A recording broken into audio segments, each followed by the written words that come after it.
అందరికీ నమస్కారం అండి. కొత్త క్రైమ్ స్టోరీలోకి స్వాగతం. ఈ కథ పేరు ప్రమాదం.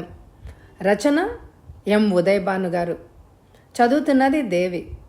ఈ కథ మీకు నచ్చినట్లయితే తప్పకుండా లైక్ చేయండి. ఇంకా కథలోకి వెళ్దాం. కరుణ తనకిష్టమైన సస్పెన్స్ థ్రిల్లర్ చదవడంలో మునిగిపోయింది. తన చుట్టూ ఉన్న పరిసరాలని కూడా మర్చిపోయి చదువుతోంది ఆమె. కథలోని హీరోయిన్ను దుర్మార్గులు చుట్టుముడతారు.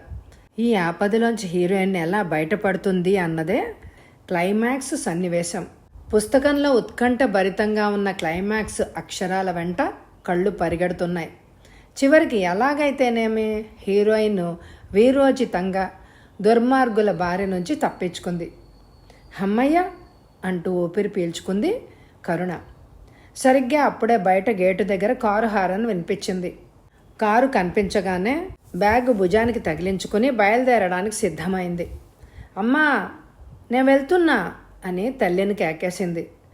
ఎక్కడో లోపలున్న ఆండాళ్ళు కూతురికి జాగ్రత్త చెప్పింది. కరుణ ఇన్ఫోసిస్ కాల్ సెంటర్లో పనిచేస్తుంది. రోజు కంపెనీ కారులో పికప్ డ్రాపింగులు ఉంటాయి. కారు ఎక్కుతూ డ్రైవర్ని చూసింది కరుణ. అతను రోజు వచ్చే డ్రైవర్ తంగవేలు కాదు. అదే విషయం అడిగింది.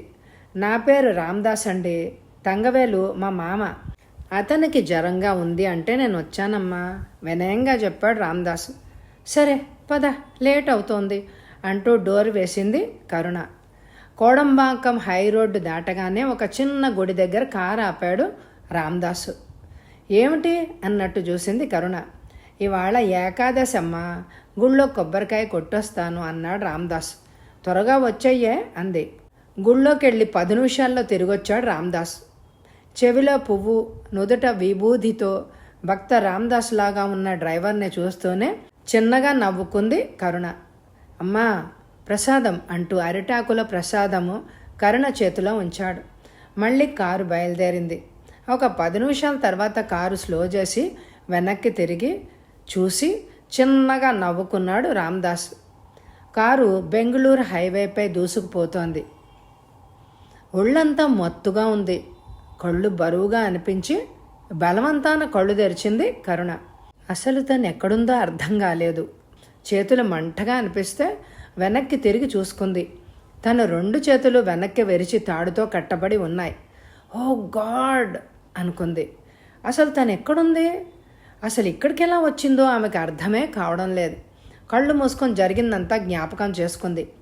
ఇంటి దగ్గర బయలుదేరడం, రామ్దాస్ కారులో కూర్చోవడం, గుడి దగ్గర ప్రసాదం తీసుకోవడం వరకు గుర్తొచ్చింది. ఆ తర్వాత ఏం జరిగిందో గుర్తుకు రాలేదు.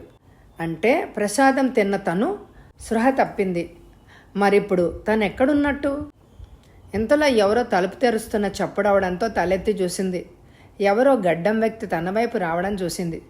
హాయ్ బేబీ, కూల్ కూల్, నీకేం ప్రమాదం లేదు, యు ఆర్ సేఫ్ అంటూ ఒక గ్లాస్ నీళ్లు అందించాడు. ఏయ్, ఎవరు నువ్వు? నేనెక్కడున్నాను? కోపంగానే అడిగింది కరుణ. ఓహో, నువ్వెక్కడున్నావో తెలియదు కదూ. నువ్వు చెన్నైలో లేవు. చెన్నైకి సుమారు 400 కిలోమీటర్ల దూరంలో బెంగళూరులో ఉన్నావు. అదెలా సాధ్యమైందో ఆమెకు అర్థం కాలేదు. తన బ్యాగ్ కోసం వెతికింది. అది గమనించిన గడ్డం వ్యక్తి, నీ బ్యాగు నా దగ్గర జాగ్రత్తగా ఉంది. కరుణ కుంగిపోకుండా ధైర్యంగా, అసలు మీరెవరు, మీకేం కావాలి అంటూ అడిగింది. నా పేరు గుండప్ప. నీలాంటి అందమైన అమ్మాయిలను వేటాడడం నా వృత్తి. నేను చెప్పినట్టు చేశావంటే నీకే ప్రమాదం లేదు. మరో సంగతి, నీ ఒంటి మీద చెయ్యి వెయ్యనని హామీ ఇస్తున్నాను. 4 రోజులు నేను చెప్పింది విన్నావు అంటే చాలు, క్షేమంగా చెన్నై చేరుకుంటావు. కాదన్నావో ఈ గదిలోనే సమాధి అయిపోతావు అంటూ బెదిరించాడు గుండప్ప. ఇదిగో క్యారియర్, నీ కట్లు విప్పుతాను. పక్కనే బాత్రూమ్ ఉంది. డ్రెస్అప్ అయ్యి ఈ ఫుడ్ తిని ఈ డ్రెస్ వేసుకొని సిద్ధంగా ఉండు. షో ఉంటుంది. షోకు సిద్ధం అయ్యావా అంటే నువ్వు ఊహించనంత డబ్బు నీ ముందు ఉంటుంది అని చెప్పి గదిలోంచి బయటికి వెళ్ళిపోయాడు గుండప్ప.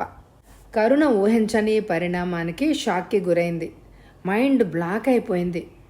ఇలా ఎందుకు జరిగిందో అర్థం కాలేదు. ఆ డ్రైవర్ రామ్దాస్ గాడు వీళ్ళ మనిషి. తను ఫుల్లుగా వాడి మాటలు నమ్మింది. ఐడెంటిటీ కార్డు అడగాలన్న ధ్యాస లేకుండా పోయింది. తన తెలివి తక్కువ తనానికి తిట్టుకుంది. తన సెల్ ఫోన్ కూడా ఆ బ్యాగ్లోనే ఉండిపోయింది. ఇప్పుడేం చేయాలి? అలా నేల మీద ఒరిగిపోయింది కరుణ. గంట తర్వాత మళ్ళీ గదిలోకి వచ్చాడు గుండప్ప. అలాగే కదలకుండా పడుకొని ఉన్న కరుణనే చూస్తూ నిప్పులు చెరిగాడు గుండప్ప. ఏయ్, నువ్వు ఇలా ఏడుస్తూ కూర్చుంటే జాలిపడి వదిలేస్తాను అనుకుంటున్నావేమో. ఆ పప్పులేం ఉడకవు. ఆ రామదాస్ గాడికి ఆల్రెడీ 10,000 తగిలేశాను. నా డబ్బు రాబట్టుకునే వరకు నిన్ను వదిలే పనే లేదు. ఈ రోజుకు వదిలేస్తున్నా, రేపటికి సిద్ధంగా ఉండు అని వెళ్ళిపోయాడు గుండప్ప. 2 రోజులైనా పరిస్థితిలో మార్పు లేదు. గుండప్ప విసిగిపోయాడు. కనీసం తన డబ్బు తనకొస్తే చాలు అని అనుకున్నాడు. అప్పటికప్పుడు డబ్బు రాబట్టుకునే ఒక పథకాన్ని సిద్ధం చేశాడు రామదాస్. సార్, ఫ్రెష్ పిట్ట, మీరొక్కసారి చూశారంటే వదిలిపెట్టరనుకోండి అంటూ నడి వయసులో ఉన్న బ్యాంక్ ఆఫీసర్ బసవన్నను బులిపిస్తూ చెప్పాడు గుండప్ప. బట్టతల నిమురుకుంటూ. అంత బాగుంటుందా అడిగాడు బసవన్న. లోకల్ అమ్మాయి కాదు సార్, చెన్నై సరుకు అంటూ మరింతగా ఊరించాడు. పోనీ ఒకసారి చూసిన తర్వాతే డబ్బివ్వండి.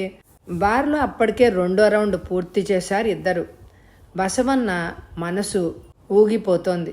సరే పద అంటూ గుండప్ప వెంట బయలుదేరాడు బసవన్న. సిటీకి దూరంగా ఉన్న పాత బిల్డింగ్కి తీసుకెళ్లాడు గుండప్ప. గదిలోకి అడుగు పెడుతున్నే కరుణను చూసిన బసవన్న కళ్ళు మెలమెలా మెరిశాయి. ఏయ్ పిల్ల, అరగంటలో తిరిగొస్తాము, సిద్ధంగా ఉండు అని చెప్పి ఇద్దరూ బయటికెళ్లారు. గుండప్ప 25,000 రాబట్టాడు. బసవన్న చేతికి విస్కీ బాటిల్ ఇచ్చి ఎంజాయ్ సార్ అన్నాడు గుండప్ప. గదిలో కరుణ ఆలోచనలో మునిగిపోయింది. ఈ గుండువాడు ఇప్పుడు తనను ఓ డూడు బసవన్నకు అప్పచెప్తున్నాడు అన్నమాట. తనొక గోల్డ్ మెడలిస్ట్ స్టూడెంట్. తను చదివిన చదువులో ఇలాంటి ప్రమాదాలు ఎదురైతే ఎలా బయటపడాలా అన్న విషయం కూడా ఎక్కడా రాయలేదు. ఆడవాళ్లకు తనొక ఇన్స్టిట్యూట్ పెట్టి ఆత్మరక్షణ పాఠాలు సిలబస్గా చెప్పాలి. బయలుదేరే ముందు తను చదివిన థ్రిల్లర్ నవల గుర్తొచ్చింది. అందులో హీరోయిన్ ఎలా తప్పించుకుందో జ్ఞాపకం చేసుకుంది. మెదడు పాదరసంలాగా పనిచేయసాగింది. గబుక్కని లేచి బాత్రూమ్కి వెళ్ళి ఫ్రెష్ అప్ అయింది. బసవన్న రాగానే నవ్వుతూ ఎదురొచ్చింది కరుణ. ముసలాడు అప్పటికే తూలుతూ నడుస్తున్నాడు.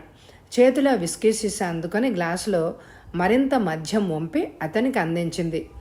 బసవన్న సంబరంగా గడగడా తాగేశాడు. ఇంచుమించు మొత్తం తాగిచ్చేసింది. సోఫాలో తూలుతూ పడిపోయాడు బసవన్న. అటు ఇటు కదిపి చూసింది. వాడు లేచే పరిస్థితిలో లేడు. వాడి జోబులు తడిమి సెల్ ఫోన్ బయటికి తీసి 100 నెంబర్కి ఫోన్ చేసేసింది. వెంటనే ఇన్ఫోసిస్ బెంగళూరు బ్రాంచ్కి చేసింది. ముందు జాగ్రత్తగా తాడుతో బసవన్న కాళ్ళు చేతులు కట్టేసింది. ఇంతలో ఎవరో వస్తున్న అలికిడి అవడంతో విస్కీ సీసా బద్దలగొట్టి పగిలిన సీసాను గట్టిగా పట్టుకుని డోరు వెనక్కి దాక్కుంది. ఆమె ఊహించినట్టుగానే గుండప్ప లోపలికి అడుగుపెట్టాడు.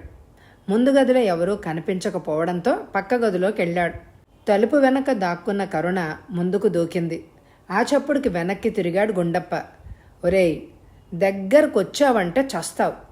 చేతిలో పగిలిన బాటిల్తో బెదిరించింది. కాళికాదేవిలాగా కనిపించిన కరుణను చూస్తూనే నోట మాట రాలేదు గుండప్పకి.